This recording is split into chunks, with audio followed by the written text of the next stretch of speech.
Nós vamos ler Marcos, capítulo 16, do verso 12 até o 20. Marcos 16, do 12 ao 20. Mandar aqui também meu abraço para as pessoas que estão em casa. Lhe pedir que esteja conosco durante esse período. Sei que muitos gostariam de estar aqui nessa noite participando da Santa Ceia. Mas tenham paciência, que já as coisas vão chegar para o lugar. Em nome de Jesus. Marcos, capítulo 16. Nós vamos ler do verso 12 em diante. Marcos, capítulo 16. Verso 12 em diante. Todos acharam? Amém. A palavra de Deus vai dizer assim: depois, Jesus apareceu em outra forma a dois deles, estando eles a caminho do campo. Eles voltaram e relataram isso aos outros, mas também nestes eles não creram. Mais tarde, Jesus apareceu aos 11, enquanto eles comiam. Censurou-lhes a incredulidade e a dureza de coração, porque não acreditaram nos que o tinham visto depois de ressurreto. E disse-lhes: vão pelo mundo todo e preguem o evangelho a todas as pessoas. Quem crê e for batizado será salvo, mas quem não crê será condenado. E estes sinais acompanharão os que crerem. Em meu nome expulsarão demônios, falarão novas línguas, pegarão em serpentes, e se beberem algum veneno mortal, não lhes fará mal nenhum. Imporão as mãos sobre os doentes, e estes ficarão curados. E depois de lhes ter falado, o Senhor Jesus foi elevado aos céus, e assentou-se à direita de Deus. Então os discípulos saíram e pregaram por toda parte. E o Senhor cooperava com eles, confirmando-lhes a palavra com os sinais que acompanhavam. Deus, estamos na tua casa nessa noite. Nos traz, Pai, o entendimento e a revelação daquilo que o Senhor quer falar conosco nessa noite. Que o teu Espírito tenha total liberdade em nosso meio, porque dependemos exclusivamente do Senhor. Te agradecemos por tudo, por ter nos trazido a este lugar nessa noite, em nome de Jesus. Queridos, esse texto, ele começa trazendo um relato interessante. Ele começa dizendo, no verso 12, depois Jesus apareceu em outra forma a dois deles. Se você pegar essa referência desses acontecimentos, essa mesma referência no livro de Lucas, provavelmente o capítulo 24, o último capítulo de Lucas, vai nos mostrar que esses dois que Jesus apareceu em outra forma eram aqueles que iam ao caminho de Emaús. Por isso que a gente vê aqui no relato de Lucas, quando a gente vê a história de Jesus caminhando com aqueles homens, e a gente estudou um pouquinho sobre eles, quando a gente estava falando sobre Jesus, a revelação de Jesus no Antigo Testamento. Quando Jesus pegou esses homens, e a Bíblia diz que criticou a dureza do coração deles, porque eles estavam se tornando nécios para entender, lentos para entender. Não sei quantos lembram que a gente levou um tempo aqui falando sobre isso, e aí Jesus pega desde Moisés e os profetas para explicar a eles tudo o que tinha que acontecer a seu respeito. Mas eles só identificam que é Jesus quando Jesus parte o pão e some. Aí eles dizem: porventura não ardia o nosso coração enquanto ele falava conosco? Aqui no próprio livro de Lucas, não é tão claro quanto no relato de Marcos, embora não diga especificamente que era sobre esses homens esses discípulos que iam para Emaús, mas a Bíblia faz questão de dizer que Jesus apareceu em uma outra forma. Jesus apareceu em uma outra forma. Dê um pause nisso aqui, porque é sobre isso que a gente vai continuar depois, mas eu quero que você entenda o ministério de Jesus. Entenda que hoje, se aparecesse alguém em Feira de Santana, em Alagoinhas, e fizesse algum sinal extraordinário, repentinamente, talvez nos 4 cantos do Brasil, a foto ou o vídeo daquela pessoa já estivesse instantaneamente circulando, porque os meios de comunicação que nós temos hoje à nossa disposição nos permitem compartilhar essas coisas em uma velocidade muito grande. Mas você precisa lembrar que no tempo de Jesus, nem energia elétrica nós tínhamos. No tempo de Jesus, nós não tínhamos carros movidos a combustíveis. Eu não sei se no tempo de Jesus nós tínhamos bicicleta. Eu acredito que não. Porque a gente não vê nenhum relato na Bíblia a respeito dessa bicicleta. Não sei quando foi inventada a bicicleta. Mas o que eu quero dizer a vocês é que as notícias naquele tempo, elas demoravam a circular. E o ministério de Jesus, ele não começou, seu primeiro milagre não foi em Jerusalém, na capital do império. Jesus começa fazendo o seu primeiro milagre com os seus discípulos nas bodas de Caná. Da onde é que ficava? Galileia. Observe a visão que a Bíblia nos mostra do que era a Galileia naquele tempo. Era um lugar onde nada de bom vinha de lá.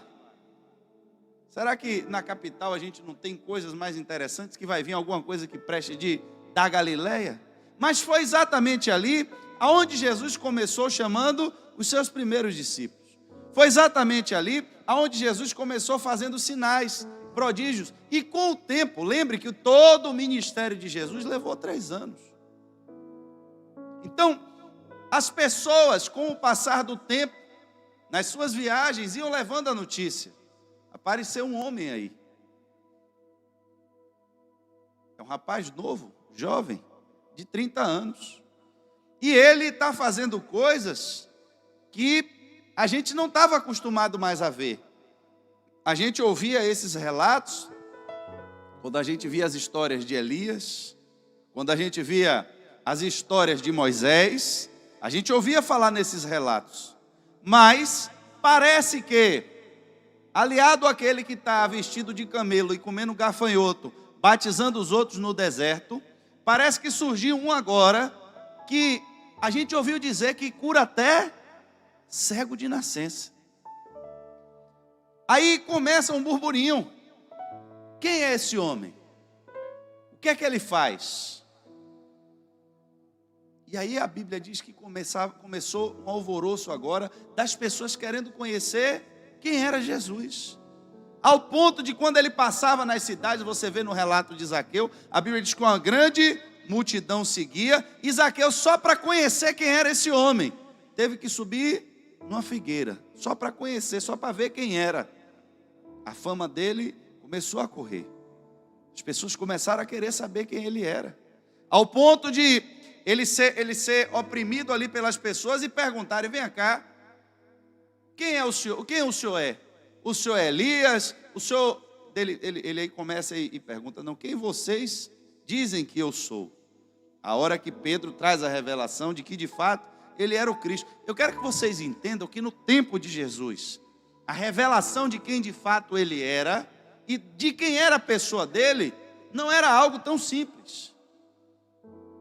Quando foram prender Jesus de noite, precisaram que Judas identificasse no meio dos discípulos quem ele era. Quem é esse Jesus? Quem é o Jesus no meio daquele povo ali? Alguém vai ter que nos dizer, ainda mais que era de noite. Porque não era uma figura tão conhecida e um rosto que se destacasse tanto em relação aos outros. Mas o que ele fazia, preste atenção, começou a chamar a atenção das pessoas. A fama dele correu pelo que ele fazia, pelos sinais milagrosos que ele fazia. E agora, a Bíblia nos mostra que depois da sua morte, Jesus ressuscita e aparece para quem andava com ele. Mas quem andava com ele não reconheceu, porque ele apareceu de uma outra forma. Apareceu de uma outra forma. E, embora aqui no livro de Marcos não vai dizer, mas você vai ver lá em Lucas, que só depois que eles ouviram a palavra ministrada por Jesus e viram ele desaparecer, é que eles reconheceram quem ele era. Depois Jesus aparece, aí vai continuar. Apareceu aos 11 e censurou-lhes a incredulidade também, porque não acreditaram que o tinham visto depois de ressurreto. Presta atenção. Havia uma expectativa, como eu disse a vocês, todo mundo queria conhecer Jesus. Se a gente estivesse falando dos soldados, se a gente estivesse falando dos romanos, se a gente estivesse falando das pessoas que frequentavam o templo, talvez fosse normal, alguém que você viu uma vez. Às vezes eu trago pastor para pregar aqui, amigo meu. Você pode passar na rua, encontrar aquele pastor, passar por ele e não lembrar dele, não reconhecer ele. Mas um pastor que ficou 1 ano, 2 anos dentro da sua igreja, 3 anos, é impossível. Até de costas, muitas vezes, ele passando, você reconhece. E aí a gente vê que havia agora uma dificuldade dos discípulos reconhecerem quem ele era, por causa da certeza que eles tiveram da sua morte. Morreu. Jesus morreu. Eles viram Jesus morto. Viram Jesus sendo açoitado. Como acreditar agora que ele está vivo, se de início ele já apareceu de uma outra forma? Aí a Bíblia diz que agora ele se revela diretamente aos discípulos para que não tivessem dúvidas de que ele de fato estava vivo, porque a expectativa que ele tinha é que os discípulos estivessem procurando ele. Preste atenção, irmãos. A expectativa que Jesus tinha é que os discípulos tivessem crido na palavra dele. A dificuldade de achar ele e de encontrar é porque tinham visto ele morrer. Mas ele tinha dito que ia ressuscitar. Mas alguém estava esperando, procurando.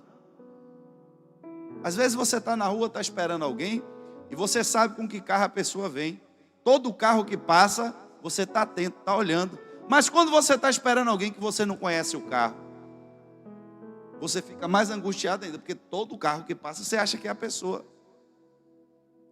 Devia ser o contrário, né? Já que eu não sei, eu vou descansar. Não, quando eu estou esperando alguém, eu fico olhando carro por carro que passa. Será que é aquele? Será que é aquele? Se eu ver uma pessoa dentro do carro parecida, eu digo, aí já é aquela pessoa ali.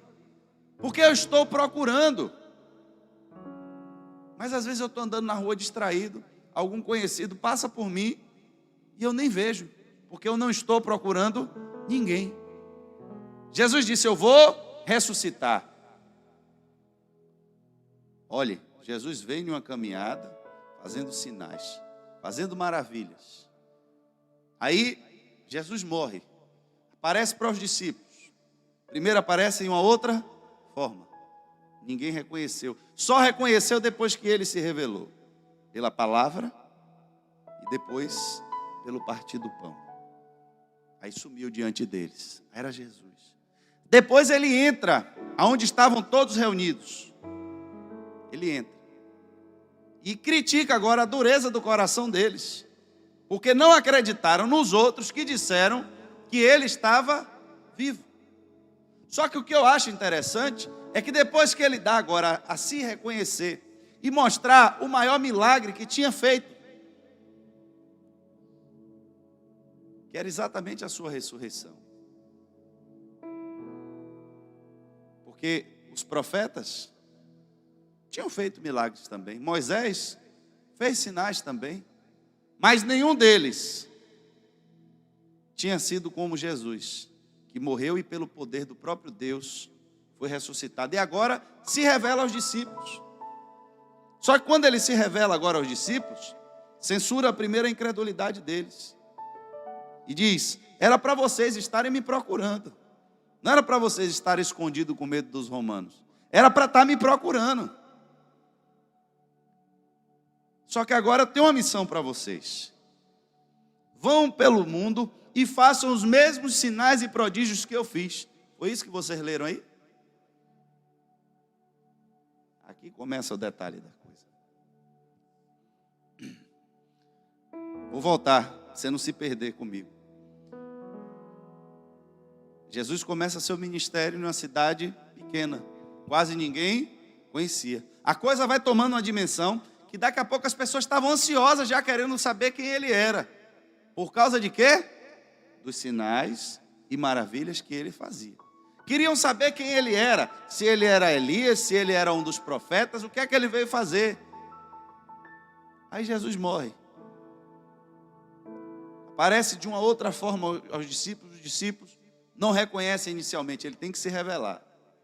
Aí depois ele aparece a todos, agora provavelmente na sua forma, porque não no Evangelho de Marcos, mas em Lucas, que dá essa mesma narrativa no final, que ele aparece a 2 e depois entra onde estão os 11. Ele chega ao ponto de mandar eles meterem a mão, olha aqui, ó, os furos na mão, nos pés, e vocês têm alguma coisa para comer? Para que não achassem, porque disse que estava achando que era um fantasma, um espírito.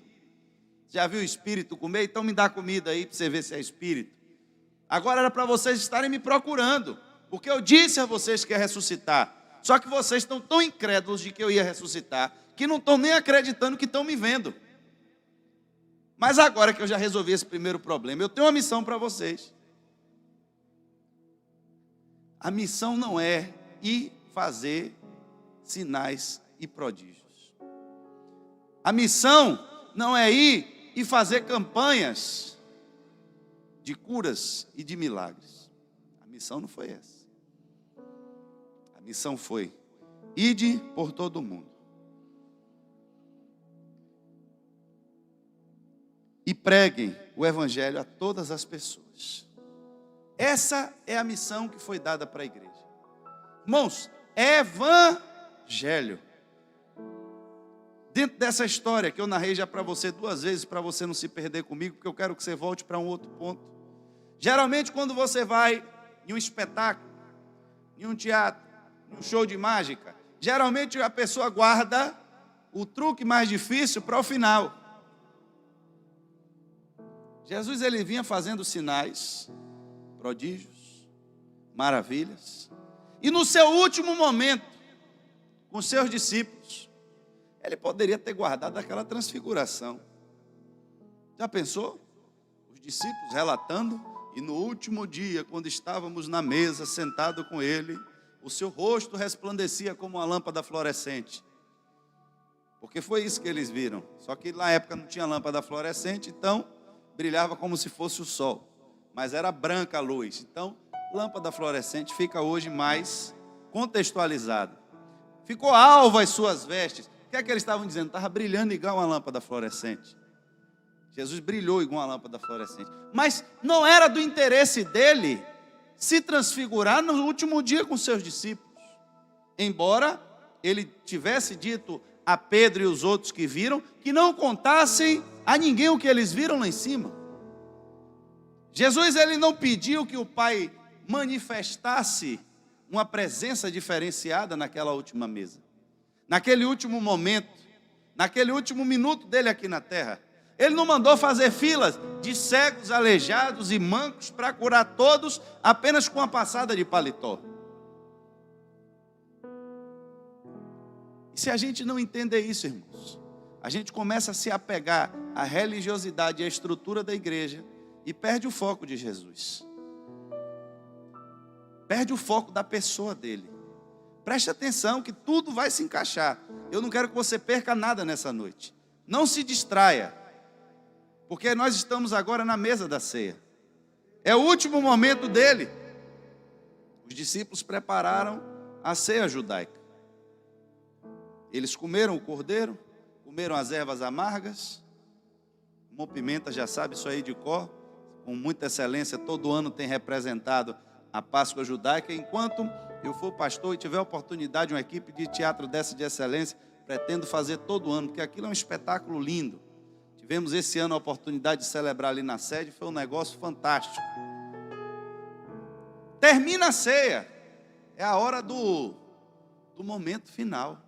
Qual foi o milagre final que Jesus guardou para fazer? Qual foi a marca que ele queria deixar agora, no final, para seus discípulos carregarem para o resto da vida? Presta atenção. Eu vou voltar lá para frente e a gente volta para cá de novo. Não quero que você se perca. Ele está agora com os discípulos, já depois de ressuscitado. E está criticando eles: meu irmão, por que vocês não estavam me procurando? Eu não disse a vocês que eu ia ressuscitar? Eu não disse a vocês que no terceiro dia eu não ia ficar debaixo da terra? Era para vocês estarem na rua me procurando. Mas eu estou aparecendo, e se eu não for tão explícito, vocês ainda ficam achando que eu tenho um cara de fantasma? Porque eu tenho uma missão para vocês. Não é fazer milagre, não é para ficar se transfigurando no meio da rua, não é para ficar brilhando no meio de palco. Eu quero que vocês preguem o evangelho. Se ele estava falando com os discípulos do evangelho, é porque os discípulos já sabiam qual era o evangelho, já sabiam quais eram as boas, e essas boas novas só foram anunciadas no último ato da ceia, porque o melhor ele deixou para o final. Não foi algo transubstancial. O discípulo passou a faca no pão e saiu o sangue. Não, irmãos. Pegou o pão na mão e quebrou. Pão. E não deixou de ser pão na mão dele, não, era pão mesmo. Pegou o vinho, e o vinho não ficou com gosto de sangue, era vinho mesmo. Mas ali agora, ele anuncia o evangelho. E irmãos, entenda, foram 3 anos com os discípulos, ensinando, falando. Mas a essência do evangelho, ele só anunciou no último momento. Ele vinha falando, ia dando pinceladas. Olha, quem não comer minha carne, quem não beber o meu sangue. E aí os homens ficaram tudo atribulados e queria pegar ele, e ele se esconde. E depois manda Pedro embora, e Pedro não quer ir porque entendeu que era a vida eterna. Mas ele não tinha sido tão explícito. Mas naquele último momento, ele quebra ali o pão e diz: olha, esse é o meu corpo, que vai ser partido por vós. Esse é o meu sangue, que vai ser derramado por vós. E eu vou pedir uma coisa a vocês: façam isso em memória de mim, até que eu volte. Jesus agora aparece. Jesus não criticou os discípulos porque não estavam celebrando Páscoa. Cadê o vinho? Cadê o pão? Por que vocês não estão lembrando de mim? Não. Jesus estava preocupado porque a presença dele, era a presença dele que estava ali, e eles estavam tendo dificuldade de compreender a presença dele. Porque nem sempre a presença dele vai vir da mesma forma, mas não perde a sua essência. A essência da palavra, da presença dele é a mesma. Às vezes somos nós que estamos nos tornando lentos, porque não estamos mais com nenhuma expectativa de que Jesus está vivo. Por quê, irmãos? Porque corremos um sério risco. Porque todos aqueles que correram atrás de Jesus para ver sinais e maravilhas, Jesus não fez nenhum milagre para satisfazer a curiosidade deles. Quando insistiram muito, ele disse: olha, o único sinal que vocês vão ver é o sinal do profeta Jonas. Assim como Jonas esteve morto, porque tem gente que acha que na barriga do peixe tem uma casinha para alguém ficar dentro. Irmão, eu acho que quem pensa isso nunca tratou um peixe na vida. Porque se você soubesse, o bucho do peixe, ele é elástico. É um elástico. Quando o peixe não tem nada na barriga, o bucho do peixe parece uma bexiga vazia, uma bola de soprar vazia. É um negocinho comprido assim, ó, fininho, que não dá um dedo dentro. Agora ele está bem grosso. Quando ele engole um outro peixinho ou come um camarão, começa a esticar o bucho do peixe. Agora, se o peixe, a Bíblia diz que era peixe, e a característica do peixe é que o peixe respira debaixo d'água, não é isso? Para ser peixe, tem que respirar dentro d'água, senão não é peixe. Nem todo mundo que vive dentro do mar é peixe. Tem mamífero que vive dentro da água, mas não é peixe, porque respira fora d'água. Mas quem respira dentro d'água é peixe. E dentro da barriga do peixe, meu irmão, não tem oxigênio para ninguém respirar. Jonas não entrou no pulmão do peixe. Peixe não se alimenta botando Jonas dentro do pulmão. Jonas entrou, foi no estômago do peixe. O estômago, se já tinha alguma coisa dentro lá, juntou com Jonas e terminou de espremer. Num lugar escuro, sem oxigênio, sem espaço e sem luz. Como é que Jonas ficou vivo 3 dias lá dentro? Jonas morreu, irmãos. Jonas estava morto. A Bíblia, ele mesmo diz na oração dele: do seio do inferno eu clamei a Deus e ele ouviu a minha oração. Aí Jesus diz: o mesmo sinal que aconteceu com Jonas vai acontecer com o Filho do Homem. Mas se vocês estão esperando que eu faça milagre para satisfazer a vontade de vocês, vocês estão enganados. Ele preparou os discípulos naquele tempo para que os discípulos conhecessem quem ele era. Ele queria que os discípulos conhecessem o caráter dele, a integridade dele, a forma como ele lidava com os problemas, a forma como ele lidava com as situações, o temperamento dele, o equilíbrio emocional dele. Ele estava trabalhando na personalidade dos discípulos. Ele estava trabalhando no caráter dos discípulos, falando com eles a respeito dos mistérios do reino de Deus. Mas tinha uma mensagem especial que ele guardou para o final. E não foi, irmãos, nenhum grande milagre pirotécnico. Mas foi a maior prova de amor que ele deu aos seus discípulos. Eu amo tanto vocês, que esse pedaço de pão quebrado é o meu corpo que eu vou dar por vocês. Eu amo tanto vocês que vocês estão bebendo esse suco de uva, esse vinho, que vai simbolizar o meu sangue que é derramado por vocês. E talvez tenha sido um momento de muita emoção, de muita alegria, de muita euforia, que Pedro já sai dali disposto a dar a vida dele por Jesus. Porque não foi brincadeira aquele momento. O problema é depois do que você vê. Você vê agora aquele homem morrendo. Você vê a última gota de sangue dele pingando. Ele entregando o seu espírito a Deus. Como é que eu vou ficar agora esperando me encontrar de novo com alguém que eu vi morrer daquela forma? Talvez o nosso problema do nosso tempo não é o que nós vimos, mas é o que não vimos.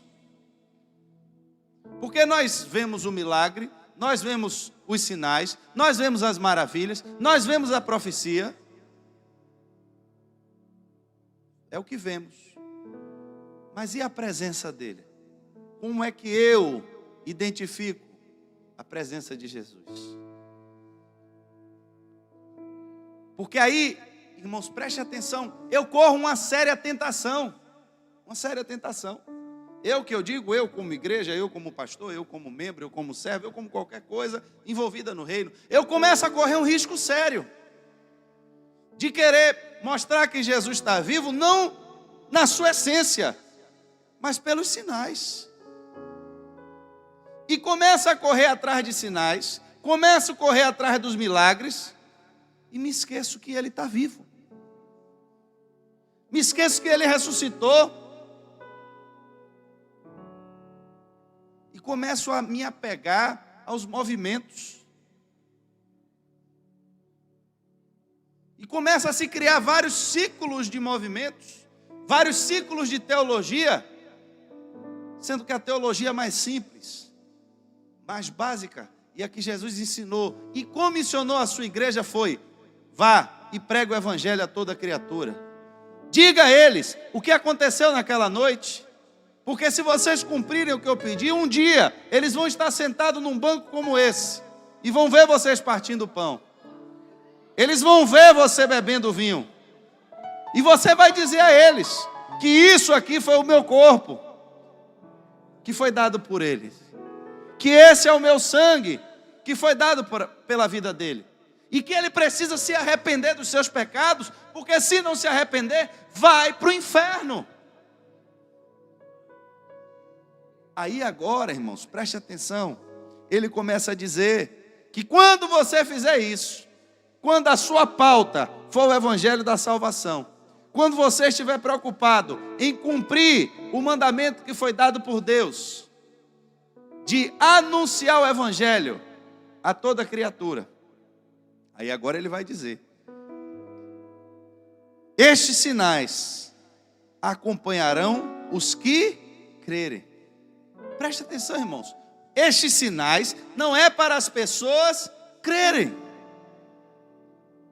mas os sinais é para seguir os que já creram. As pessoas queriam ver Jesus, preste atenção. Elas queriam ver aquele homem que estava fazendo sinais. Elas queriam ver aquele homem que estava fazendo milagres. Outros estavam atrás dele porque precisavam dos milagres, porque precisavam dos sinais. Mas só depois que eles entenderam o evangelho, só depois, quando Pedro pregou para eles o evangelho, foi que de fato a igreja começou a crescer. Foi de fato que as pessoas começaram a se arrepender agora pelo poder do Espírito Santo de Deus. É a presença dele dentro da igreja. É a presença do Espírito dele dentro da igreja. Porque ele termina no livro de Lucas, no final, ele vai dizer: olha, vocês são testemunhas destas coisas. Eu lhes envio a promessa de meu Pai, mas fiquem na cidade, até serem revestidos do poder do alto. Irmãos, ele está dizendo: eu preciso que vocês levem agora esse evangelho a toda criatura. Vocês precisam pregar para toda criatura. E se vocês crerem de verdade naquilo que vocês estão pregando, enquanto vocês estiverem pregando, esses sinais eles vão se manifestar.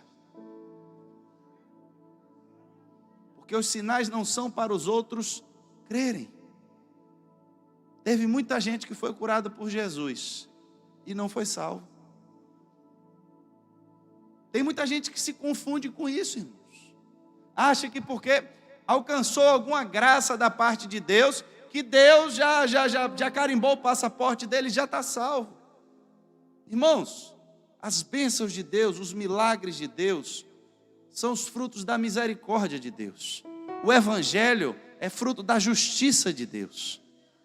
É entender que eu, pecador miserável, que tenho uma natureza pecaminosa dentro de mim, que gosto naturalmente daquilo que não presta, que gosto naturalmente daquilo que é errado, que tenho prazer no pecado, posso agora viver uma nova vida, posso agora confessar a Deus os meus erros. Eu não preciso mais ficar andando na rua esperando o dia que Deus vai arrumar um raio de lá para acertar minhas costas, porque eu contei uma mentira. Mas quando eu mentir, o Espírito que está dentro de mim, ele vai me entristecer tanto, eu vou ficar tão envergonhado de mim mesmo, que o único caminho que eu vou achar é a presença de Deus, para confessar diante dele o meu pecado. Porque é assim quem vive, guiado pelo Espírito de Deus. Aqueles que creem que de fato ele está vivo. Tem gente que continua buscando os sinais, buscando os milagres, e muitas vezes andam pulando de um lugar para o outro, até que um espírito de engano lhe pega pelo caminho, lhe dá uma palavra errada e acaba com sua vida, porque você está atrás de profeta e não está atrás de Deus, está atrás de alguém para lhe guiar, e você não está preocupado se você tem a sua comunhão com Ele. Jesus é a porta, irmãos, é Ele a única porta. Quem já encontrou a porta pode lhe pegar pela mão e lhe levar até a entrada, mas só quem decide se entra ou não é você. Nós contamos e compartilhamos as nossas experiências. Um vai dizer que antes de chegar na porta, tomou uma topada, quebrou o dedo, quebrou o pé, mas foi se arrastando e virou de lado e deu cambalhota e chegou e entrou. Outro irmão já vai dizer que quebrou um braço, que despencou de uma ribanceira e que quase era comido pelo jacaré, mas que entrou. É assim que é o evangelho, cada um contando a sua experiência de como conheceu Jesus, do que ele fez na sua vida, do que ele ainda está fazendo. Mas eu não posso pegar você no colo e atravessar com você na porta, porque a porta é estreita, irmãos, e para um passar já dá muito trabalho. Não dá para ninguém passar carregando ninguém. Eu vou fazer amizade com o Nilson.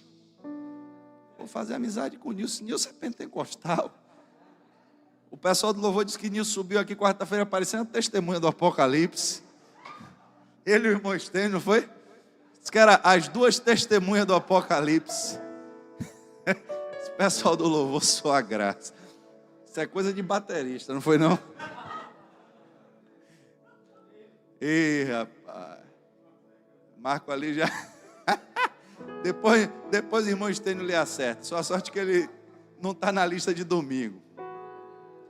Mas, irmãos, a gente pensa assim: eu vou fazer uma amizade com o Nilson, porque aí, meu irmão, se o bicho pegar para o meu lado, Nilson vai fazer uma oração forte pela minha vida.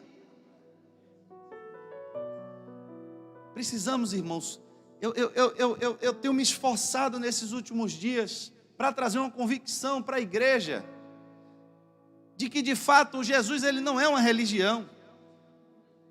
Jesus ele não é um dogma.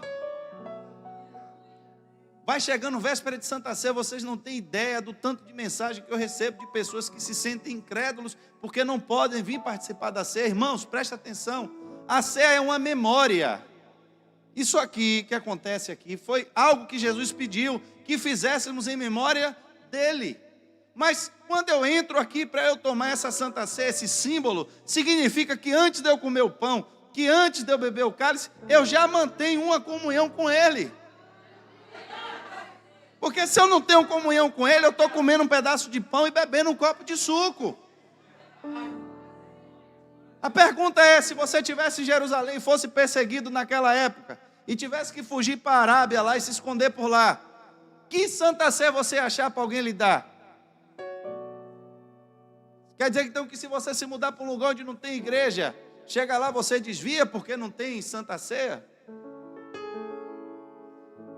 Irmãos, isso aqui é um símbolo, mas a presença real dele é em todo culto. Jesus não só está na igreja morto aqui em pão e vinho no dia da Santa Ceia, não. Ele está vivo todo culto, irmãos.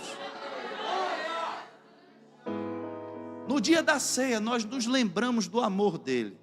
É um culto diferente, é um culto especial, porque ele nos pediu: façam isso em memória de mim.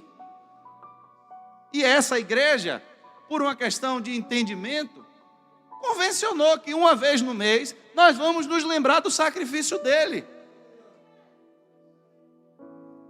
Mas não quer dizer que é só porque nós estamos nos lembrando dele hoje que nós nos esquecemos do resto. A missão da igreja está aqui, irmãos, é pregar o evangelho, é pregar a palavra de Deus. E se você crê de fato no evangelho, não é crer nos milagres, não é crer nas promessas, é crer no evangelho. Os sinais seguirão os que crerem. Preste atenção no contexto, irmãos, está escrito. Eu esses dias fiz uma brincadeira com o pessoal do louvor. Eu mandei um texto lá. Aí meu irmão comentou e disse: ei, meu irmão, pesado, forte, violento. Eu disse: amém. E tem um grupo do amém, né? Tem um grupo do amém. Aquele grupo do amém vai ter que passar por um processo aí. Tem um grupo do amém. Não sabe nem o que o pastor escreveu e bota amém, amém, amém. Mas não acontece só no louvor, não. Isso acontece em tudo que é lugar. Às vezes o pastor bota lá e escreve: Judas foi e se enfocou. Aí o cara bota amém. Sangue de Jesus. É o grupo do amém. Acho que já tem uma tecla de atalho no teclado. Apertou amém. Amém. Aí eu chamei Paulo de noite no WhatsApp. Eu disse: Paulo, será que se o pessoal lesse o contexto do versículo, eles entenderiam da mesma forma. E aí quando você vai ler o contexto, né, Paulo? Você vê que não tem nada a ver com o que parece. Aqui, está dizendo, preste atenção. Vão pelo mundo e pregam o evangelho a toda criatura. Aí ele vai usar a palavra crer agora. Quem crê e for batizado, mas quem não crê, e estes sinais acompanharão os que crerem. Então, se você crê e for batizado, será salvo, e estes sinais acompanharão os que crerem. Aí a gente muda as coisas. Você tem que ter fé para o milagre acontecer. Preste atenção ao que a fé tem que ter mesmo, mas não é a fé no milagre, mas é a fé de que Jesus está vivo. Essa é a fé. O final ele vai dizer, então os discípulos saíram e pregaram por toda parte. E o Senhor cooperava com eles, confirmando-lhes a palavra. Confirmando-lhes a palavra, com os sinais que a acompanhavam. Os discípulos saíram e começaram a pregar a palavra. Eles estavam crendo na palavra, crendo no evangelho e testemunhando que Jesus estava vivo. Esse era o testemunho dos discípulos. Aquele Jesus, discurso lá de Pedro, que vocês crucificaram, Deus ressuscitou ele dos mortos e fez ele Senhor. Só que ele não está vindo para se vingar de vocês, não. Ele está querendo que vocês agora se arrependam, sejam batizados e sejam salvos. Porque ele morreu exatamente para o perdão dos pecados de vocês. Essa era a mensagem do evangelho. Aí nós criamos meio mundo de doutrina, meio mundo de coisa difícil para explicar às pessoas, porque às vezes falta a presença dele aqui. Porque não tem nada, irmãos, nada que possa substituir a presença de Deus. No tempo de Paulo, existiam pessoas que não trabalhavam. Os gregos cultivaram durante muito tempo a filosofia. Berço da filosofia, você vai estudar na Grécia. Isso foi passado depois para o Império Romano. Você vai ter os filósofos falando de coisas difíceis, a respeito da criação do mundo, a respeito do ser, do pensamento humano, o que é que o homem é, de onde é que o homem vem, para onde é que o homem vai, sobre a terra, sobre os elementos, sobre os sentimentos. E você vai achar tanta filosofia que você pega um livro de filosofia desse tempo para ler, você lê uma página, depois não entende mais nada, fica todo atribulado. Aí Paulo começa a refletir, e Paulo vinha dessa erudição, Paulo vinha dessa linha do conhecimento mais aprofundado. Você pega os rabinos, eles interpretavam aqueles textos antigos, cheio de codificação, cheio de simbolismos que tinha dentro daquilo ali. Aí Paulo diz, rapaz, o evangelho é uma coisa tão simples, mas é loucura para os que estão se perdendo. Porque não tem nada oculto aqui dentro desse evangelho, mas é o poder de Deus. O que é o evangelho? É o poder de Deus. Mas como é que eu vou pregar então o evangelho se não tem o poder de Deus? E para ter o poder de Deus, o que é que precisa?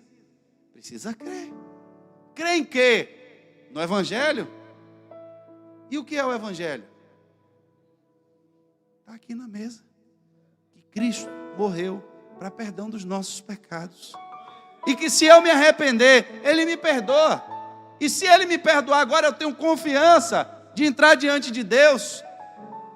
E porque eu tenho confiança agora, eu começo a ter no meu coração uma alegria nova, que é a alegria da salvação.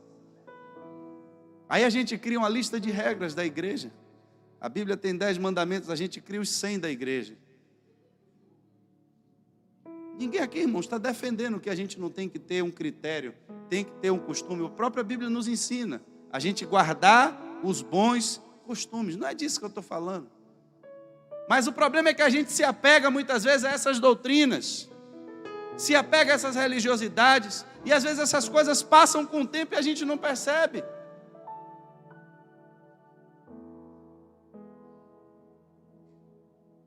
E a gente vai pregando, e a gente vai fazendo estudo, e a gente vai fazendo texto, e a gente vai lendo mais Bíblia, e a gente vai criando dificuldades aonde não tem, para justificar a falta da presença de Deus. E às vezes não é porque Ele não está presente. Às vezes é porque Ele está aparecendo de uma outra forma. E eu não consigo ver. Eu não consigo sentir. Porque eu criei na minha cabeça um estereótipo. Eu criei na minha cabeça a forma como Ele deve vir. Eu estou esperando aparecer um Jesus de cabelo loiro, nos ombros, magro, alto, de olhos azuis, com a barba meio ruiva. Porque foi assim que eu vi no filme a vida inteira. Talvez alguém parecido com Mel Gibson.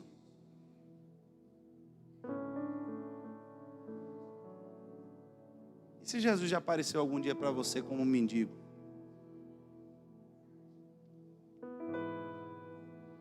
A forma como Ele vai aparecer, não cabe a gente decidir.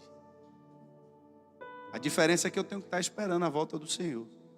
Porque a Bíblia diz que Ele viria como ladrão. E o ladrão, irmãos, ele tem uma característica. Geralmente quando ele pega a vítima fica mais atordoada pelo susto do que pela ação dele em si. É o elemento chamado de elemento surpresa. Ele vai escolher geralmente o momento que todo mundo está distraído. Você vê às vezes como o cara entra no ônibus, né? Ele entra como quem não quer nada, às vezes paga até a passagem. Paga a passagem. Bota 50 contos, 100 conto ali na mão do cobrador, até para ver se ele vai puxar o dinheiro que está escondido debaixo da gaveta. Fica como quem não quer nada. Na hora que a coisa está mais ou menos calma, aí ele toca o terror lá dentro, né? E aí começa a gritar e faz aquele estardalhaço, aquela confusão, aí todo mundo começa a entrar em pânico e desespero. Porque ninguém sabe a hora e nem o dia que ele vai vir. Porque se você soubesse o ônibus que ia ser assaltado, você não ia pegar. Se você soubesse o horário que o ladrão estava na esquina, você não ia passar. Aí ele diz, então tem que vigiar. Porque a gente não sabe nem o dia e nem a hora.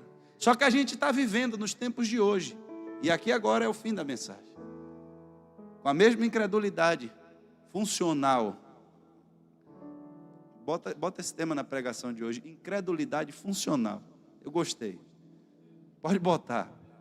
Incredulidade funcional. Isso alguém ainda vai pegar esse tema e vai escrever um livro. Fica olhando.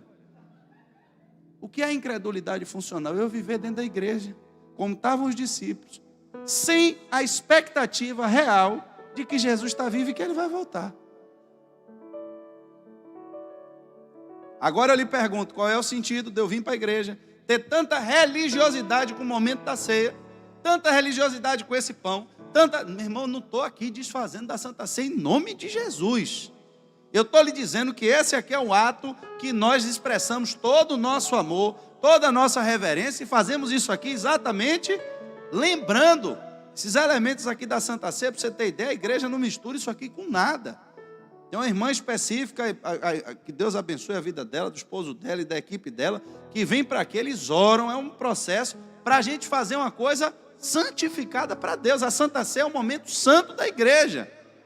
Como é também santo o louvor. Só Colosso diz que é. Meu Deus do céu. Esse Colosso hoje está nota 10, viu? Hoje parecia até uma outra pessoa hoje aqui. Tem um mistério para ele no final do culto, me lembra. Forte. Vai ser forte. Mistério bom. Vai ser bom. Irmãos, a Santa Sé é santa. Santa. Santíssimo isso aqui. Isso aqui eu não posso fazer na minha casa. Não posso. Eu chegar na minha casa, preste atenção, é meu aniversário. Aí você vai para o aniversário do pastor, chega lá e diz, olha, é meu aniversário, nós vamos celebrar a ceia aqui. Aí eu dou pão para um, dou vinho para outro. Pode fazer isso, irmãos? Qualquer um entende que eu estou quebrando a santidade desse momento, não é isso? Isso aqui é uma coisa que só se faz em culto. Na minha festa, eu posso lhe dar Coca-Cola, eu posso lhe dar coxinha, eu posso dar quibe, posso até te servir suco de uva e pãozinho delícia. Mas você entende que o formato que é servido lá não é o mesmo aqui. Você está entendendo? Está entendendo? Esse formato aqui é santo. Você não faz isso em outro lugar. Isso aqui não é para ser feito em qualquer lugar. Não é para ser feito de qualquer forma. E eu estou querendo trazer a santificação que há na ceia para o momento do louvor, para o momento da palavra, para os obreiros que servem com excelência na casa de Deus. Vocês já repararam que o obreiro, no dia que ele vem servir, ele vem com a roupa diferente? Ele vem com a roupa santa. A roupa do obreiro que serve é santa, irmãos, porque é separada. Se você olhar aqui dentro da igreja, você tem dificuldade de achar um obreiro santo aqui dentro? Significa que ele foi separado. O sacerdote, quando ia servir, ele tinha estola sacerdotal, que ele vestia como símbolo da separação, da santificação dele naquele dia para o serviço a Deus. Tudo isso é santo. Então você que é obreiro, no dia que estiver com sua farda passando e lavando, você já sabe. Compra agora amaciante ola para lavar sua roupa. Pendure na sombra. E se for botar na máquina, vire pelo avesso. Amém, irmãos? Porque a sua roupa de servir na igreja, assim como o pão, assim como o vinho, assim como o louvor, porque tudo que a gente está fazendo aqui é para o mesmo Deus. Tudo é santo dentro da igreja. O banco da igreja que você senta, a pessoa que cuida e que limpa desse banco tem que cuidar, sabendo que esse banco está dedicado aqui para o culto a Deus. Eu não concordo não. Quer ver que você concorda? Se o dono do bar ali for fazer uma festa no largo e disser que vai pagar R$1.000 de aluguel à igreja para emprestar os bancos, e o pastor emprestar, você ia dizer o quê? Aí agora o banco é santo. Aí agora o banco é santo. Pastor lá da igreja endoidou. Por quê? O ímpio lá, ó, para fazer show de arrocha, pagou a ele um dinheiro, o homem não aguentou ver dinheiro. Pegou os bancos da igreja, mandou tudo para Babilônia.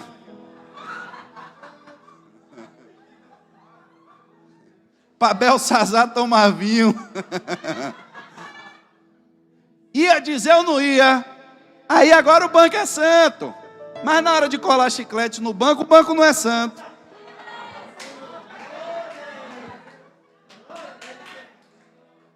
É ou não é? É. A gente tem que entender, irmãos, a dimensão do que acontece aqui dentro. Tudo aqui dentro tem que ser santo para Deus. O som tem que ser santo. Os ar-condicionados, tudo isso aqui é santificado a Deus. Não serve a outro propósito. Não serve a outro propósito.